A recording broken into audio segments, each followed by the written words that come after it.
Hi, this is Sagi from Cyclop, and we're going to show you another quick preview of our OrCAD connector to Aras. Again, this is our schema, and we're going to save that to Aras. We're going to use a full save, including the BOM and the related documents. This is our main page, and we'll just switch back to Aras and see that what we have right now is a PCB board with a simple image that has no children. We'll switch back to OrCAD, right click on the DSN, select more, and send BOM and file to Aras. We get the login screen. I'll just put here the login, click login, and we successfully logged into Aras.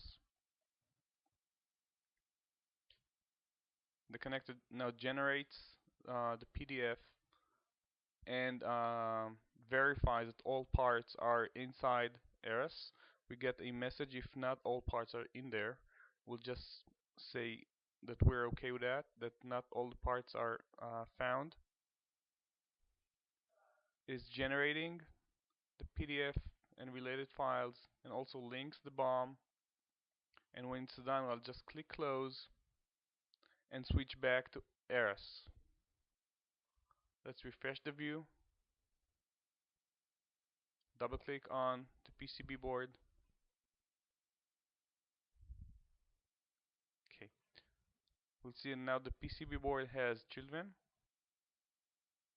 and also has CAD documents. I'll switch to this tab right now and let's just view that. Okay, so this is my CAD documents. It has two related physical files.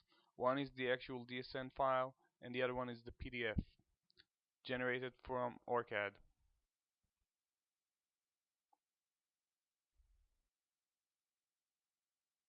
Thank you.